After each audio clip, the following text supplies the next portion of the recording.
Eh bien bonjour, renouveau, rebonjour, toujours Pierre absent, donc je prends le relais de Pierre.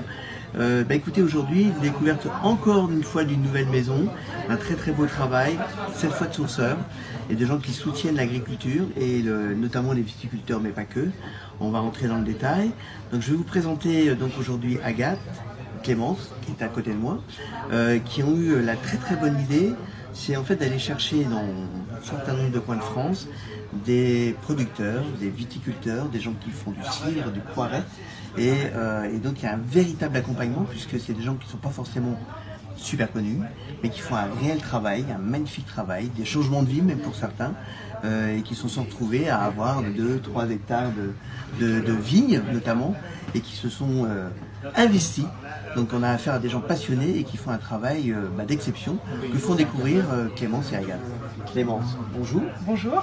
Et donc tu vas nous présenter un petit peu cette belle maison et ce magnifique travail, parce que c'est un vrai beau travail. Merci Patrick. Donc effectivement, on a monté les défricheurs de terroir. Les défricheurs de terroir, c'est à l'origine un dispositif de soutien pour des agriculteurs, plutôt producteurs viticoles et cidricoles. L'idée, c'est de mettre en avant des producteurs, des terroirs. On a choisi une manière un petit peu particulière de le faire. On a choisi un système qui était aujourd'hui pas vraiment courant dans le milieu viticole, plutôt dans le milieu littéraire, qui est celui de l'édition. Donc on édite des vins, des cidres, des poirets. Ça fonctionne exactement comme un éditeur littéraire qui est vraiment celui qu'on connaît le plus, mais on l'a adapté au milieu viticole. L'idée, c'est vraiment de présenter des producteurs qui sont dans des terroirs, sur des territoires qui sont sous-représentés sur les marchés, ou alors quand ils sont comme ici en Provence. Provence est quand même une région viticole qu'on connaît bien, qui est présente sur les marchés, mais là on y propose une petite originalité. On est sur un pinot noir. Pinot noir étant le roi bourguignon. On en trouve sur des territoires qui sont beaucoup plus frais que la Provence. Et là, on a une expression du pinot noir qui est assez particulière, extrêmement bien réussie. On travaille avec des producteurs viticoles et cidricoles qui ont une vraie identité, qui font extrêmement attention en fait à leur technique d'élaboration, tant dans la conduite des vergers pour les cidriculteurs et poiriculteurs que dans le vignoble pour les viticulteurs. Tous ont des techniques paysannes, agriculture biodynamique, etc. Et l'idée, et pas d'intrants dans la vinification également. Si on prend l'exemple de Jérôme Forget, il est producteur cidricole, mais pas que. Il est producteur laitier avant tout.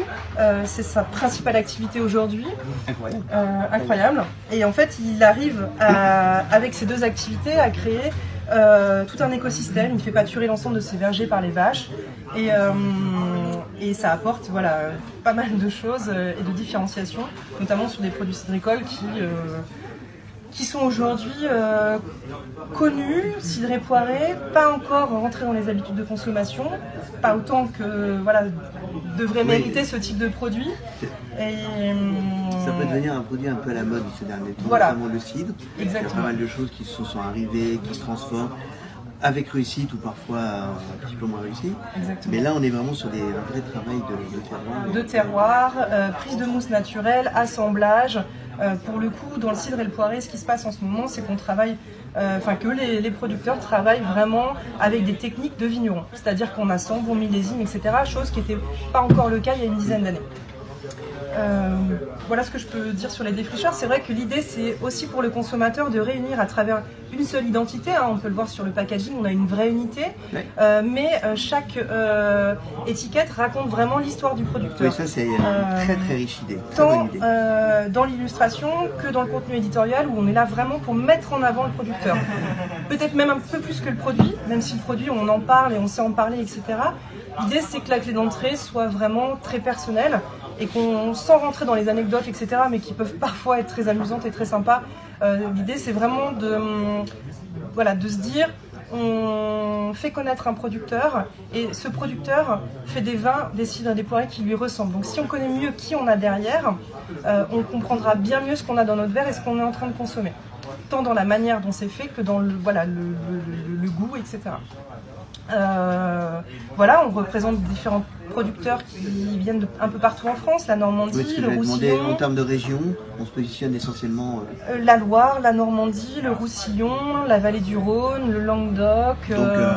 Donc voilà, alors on ne peut pas bien évidemment présenter l'exhaustivité des terroirs français, mais on a quand même une gamme qui permet quand même de comprendre qu'effectivement il y a une grande diversité en France, de par les terroirs, les climats, voilà, on a vraiment, là dans l'ensemble de ce que je peux vous proposer à la dégustation. Et vous poursuivez cette quête du Graal?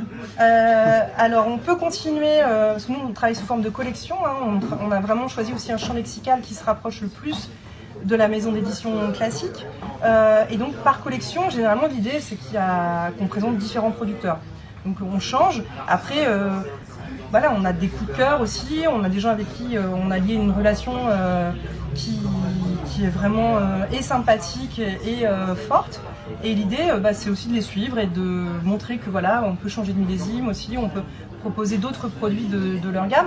Nous, généralement, c'est vrai qu'on s'attarde à une cuvée qui est représentative du savoir-faire du producteur, mais bien évidemment, le producteur en question peut faire aussi du rouge, du rosé, voilà, enfin peu importe. Et nous, l'idée c'est qu'on présente une cuvée et qu'on recommande, si les gens aiment cette cuvée, d'avoir la curiosité d'aller découvrir leur rouge, leur blanc, etc. Chose qu'on ne peut pas nous faire à chaque fois. Absolument. Après, on est dans des volumes qui ne sont pas des énormes. On est sur des volumes qui sont petits producteurs. Luc Deveau, il a 4 hectares de vignes, par exemple, donc c'est absolument mince. Donc effectivement, on est sur des volumes qui sont plutôt faibles, donc des exclusivités. Soit effectivement, ça nous est arrivé d'assembler ensemble avec le vigneron. Donc là, on a vraiment une cuvée qui est représentative aussi des deux, de ce partenariat. C'est des vrais partenariats qu'on crée avec les producteurs. Et sinon, voilà, on a des lots qui sont différents de ce que lui peut proposer au domaine, etc. L'idée, c'est voilà. Et les défricheurs des terroirs, on les trouve où, hormis et les défricheurs dans de cette terroir, future et belle maison? Les défricheurs de terroir, effectivement, pour l'instant, on est visible principalement dans des comptoirs qu'on a ouverts en propre, qui sont les comptoirs des défricheurs de terroir, qui sont dans des théâtres parisiens. L'idée, c'est vraiment de pouvoir faire déguster en fait à un maximum de gens. L'idée des théâtres, c'était aussi... alors nous, en tant que spectatrices, on avait l'habitude d'aller au spectacle, etc. Les bars de théâtre, il y a vraiment une ambiance particulière. C'est des endroits qui sont extrêmement chaleureux. Et l'idée, c'était de proposer des choses qui sont bonnes, comme c'est pas toujours le cas, et dans un prix qui reste relativement cohérent et raisonnable. Et donc, on est au Théâtre de la Ville de Paris, on est au Théâtre de l'Athénée, dans le 9e, et donc, dans différents événements. On fait pas mal d'événements aussi, vernissage, etc. Par contre, on parlait de prix, en effet. Ce qui est intéressant aussi, c'est qu'on reste dans des gammes de prix qu'on trouve absolument abordables pour la qualité des crus, pour la qualité de ces vins. Effectivement, on est sur un minimum à 8 €, sachant qu'il y a un travail extraordinaire derrière, donc c'est vraiment raisonnable. Et le maximum, c'est 15,75 €. Après, effectivement, quand on passe sur des magnums, on a une trentaine d'euros, mais ce qui reste extrêmement raisonnable pour un magnum. Voilà, après nous, c'est vrai que le sourcing, c'est la chose la plus importante pour nous. On passe à peu près 1 mois et demi sur les routes par an, à aller rencontrer les producteurs. On se déplace bien évidemment chez tous les producteurs qu'on représente ici. C'est essentiel.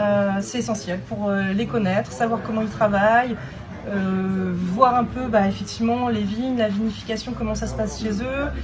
C'est la meilleure manière de pouvoir en parler quand vous me rencontrez, vous rencontrez Agathe. On peut aller de l'anecdote à la chose très précise, parce que justement on a visité tous nos producteurs partenaires, et c'est ce qui nous paraît essentiel, et c'est, croyez-moi, la meilleure partie du travail. Voilà. Merci Clémence. Merci. Pour cette explication, on est ravis, on est vraiment ravis. Et il y a un site internet qui va bientôt être lancé, lesdéfricheurs.com.